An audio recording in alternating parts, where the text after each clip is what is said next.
De abertura nosso aqui, né, Cláudio? Na sequência a gente vai ter uma entrevista com o Procurador de Justiça Marcelo Rocha Monteiro, Cláudio, mas é importante a gente pontuar para o nosso ouvinte aqui que toda essa discussão, né, ela está sendo realizada porque há uma determinação do ministro Edson Fachin do Supremo Tribunal Federal para que qualquer operação policial contra a criminalidade no Rio tem a anuência do Ministério Público, a informação da polícia para o Ministério Público e, claro, né, que nós tenhamos, então, aí esses esclarecimentos e as operações, elas precisam ser em caráter excepcional, foi o que decidiu o ministro Edson Fachin. A Juliana já está me avisando que o procurador Marcelo Rocha Monteiro já está conosco, então vamos seguir já na entrevista com ele, perguntando, né, sobre o impacto dessa decisão para a criminalidade, essa decisão do ministro e qual o reflexo que ela tem na operação de ontem no Rio de Janeiro. Doutor Marcelo, seja bem-vindo aqui mais uma vez à Rádio Bandeirantes. Bom dia. Bom dia, prazer estar aí com vocês novamente. Essa operação de ontem mostrou o impacto que a decisão do Supremo Tribunal causou na criminalidade organizada aqui no Rio, né? Porque o que a polícia comprovou através de inteligência reunida nos últimos 10 meses, né, é que nessa comunidade, no Jacarezinho, que é uma importante comunidade do Comando Vermelho, a facção mais forte das três que atuam no tráfico aqui no Rio, o Comando Vermelho vem ao longo desses meses, quase um ano da decisão, se fortalecendo, né? A apreensão de armas realizada pela polícia ontem foi muito expressiva, né? Fuzis, pistolas, granadas e, parece brincadeira, mas até munição de canhão foi apreendida.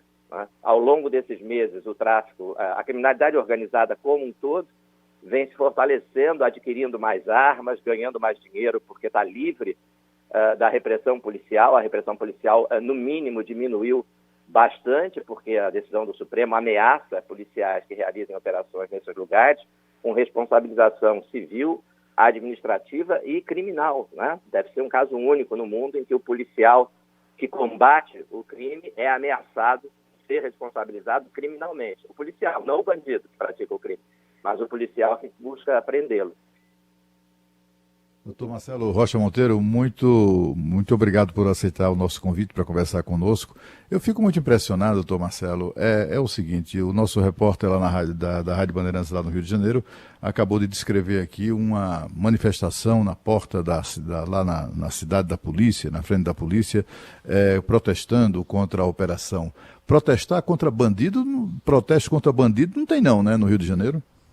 Não, se tiver, o morador morre, né? Se o morador da comunidade protestar contra os bandidos, ele morre. Se ele desobedecer a ordem do bandido para que ele faça protestos contra a polícia, ele morre também. Se ele disser que foi o tiro que atingiu os passageiros do metrô saiu da arma dos traficantes, ele também morre. Tá? Então a opção dele é não dizer nada ou dizer que foi tudo culpa da polícia. É muito provável. Eu assisto isso há 30 anos no exercício da minha profissão. Tá?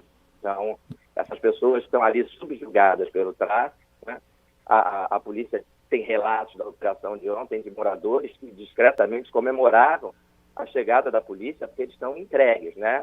Foi identificado um sujeito, Felipe ou Francisco, esqueci o nome, está na matéria jornalística, cuja função é esquartejar os moradores que não atendiam às ordens do Comando Vermelho e ocultar os cadáveres, né? Então nós ainda vamos descobrir o preço em vidas que essas populações mais humildes estão pagando por essa decisão do Supremo. Ontem ela custou a vida de um policial, mas a gente não tem ideia ainda de quantas vidas elas já custaram para esses moradores humildes que, por um motivo ou por outro, digamos assim, não caem nas graças do crime organizado, né, e são alvo de algum tipo de retaliação por obedecer, ou melhor, por não obedecer alguma ordem do tráfico, ou por serem suspeitos de serem informantes, ou por qualquer outra razão, né? Porque se recusa a entregar a filha adolescente para o traficante que gostou da menina, né?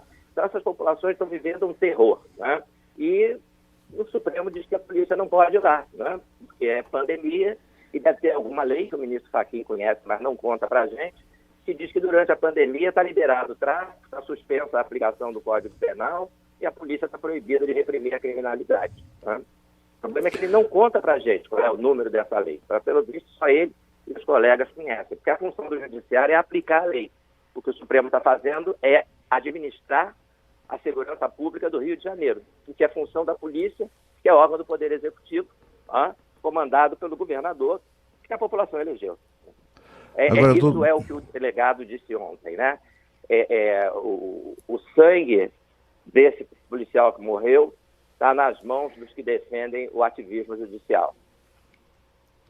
Agora, doutor Marcelo, a gente percebe assim, todos concordamos com o erro, né, o gravíssimo erro do Supremo Tribunal Federal de determinar, de proibir a polícia de realizar operações no morro, desde que avise antes, né? Mas o que a gente percebe é que, aparentemente, essas quadrilhas, né, essas gangues de traficantes, essas coisas todas aí, Comando Vermelho, não sei o quê, eles aproveitaram essa oportunidade para se fortalecer, né? Parece que a polícia encontrou forte resistência, encontrou os bandidos mais armados, mais bem armados do que nunca. Como é que foi isso? Como o senhor descreveria as consequências, né, da decisão equivocada do Supremo Tribunal Federal? São exatamente essas, né? O fortalecimento dessas quadrilhas, né? Porque o comércio de drogas se torna mais fácil, porque a polícia é obrigada a diminuir as operações, né? Então a venda aumenta, né? O lucro aumenta, o dinheiro arrecadado é maior, e esse dinheiro, em grande parte, é investido em fuzis, é investido em granadas, é investido na construção de barricadas nas vias públicas para impedir o acesso da polícia. Ontem, o policial que foi morto justamente quando tentava destruir uma dessas barricadas, né? Nós já temos bairros do Rio, em áreas que não ficam dentro de comunidade, ficam próximas, né? No caso de Jacarepaguá, em que as barricadas estão sendo construídas em ruas normais, digamos assim, ruas que não ficam dentro de comunidades, né? Que dão acesso, mas não ficam dentro. E os moradores dos prédios, tem condomínios nessas ruas, tem prédios de apartamentos, e os moradores, os traficantes colocam cones em zigue-zague, né, para gentilmente permitir que os moradores desses condomínios saiam, né, para o trabalho e voltem para casa, mas traçando ali um zigue-zague nos cones para que os traficantes que ficam ali supervisionando o movimento possam controlar, né? Isso na via pública, fora de comunidade. Então, é a absoluta certeza da impunidade, né? Isso é de dia, né? De dia e de noite. Traficantes armados de fuzis em Jacarepaguá, por exemplo, que é onde isso também está acontecendo, controlando a movimentação de veículos e de pedestres na via pública. Você imagina, alguém consegue imaginar numa rua de Nova York durante o dia, traficante de fuzil controlando quem entra e quem sai, né? Quanto tempo esse sujeito vai ficar ali até a polícia reagir, né? Eu duvido que fique mais de uma hora, né? E nós temos essa situação piorada, agravada, desde essa absurda e inconstitucional decisão do Supremo de querer administrar a segurança pública do Rio de Janeiro, né? As consequências já estão aparecendo e virão ainda com mais força se esse quadro persistir, né? Nós teremos aí mais armamento, né? Mais casamatas construídas, como aquelas que a gente via aí nas cenas da Primeira e da Segunda Guerra Mundial, locais onde os atiradores se abrigam para atirar na polícia. A polícia foi recebida ontem com uma violência, como você mencionou, uma coisa brutal, né? E aí você vê o ministro Fachin fazendo audiência pública para descobrir por que será que a letalidade policial no Rio de Janeiro é tão grande, né? Por que será? É porque a polícia é recebida desse jeito e tem que reagir, né? Eu acho que ele faria melhor se, em vez de fazer audiência pública, ouvindo essas ONGs, esses especialistas fajutos de sempre, ele fizesse o seguinte: acompanhasse a polícia numa operação dessa, ele e os colegas dele do Supremo, entrem numa comunidade dessas com a polícia, vejam como é que a bandidagem reage, e aí eles vão entender, né, o porquê da polícia ser obrigada a atirar, né? Ou mata ou morre. É isso que o policial tem que fazer nessa situação. Né? Se ele não matar, ele vai morrer, porque os traficantes estão atirando nele de fuzil. Né? Então, é muito melhor do que fazer audiência pública. Né?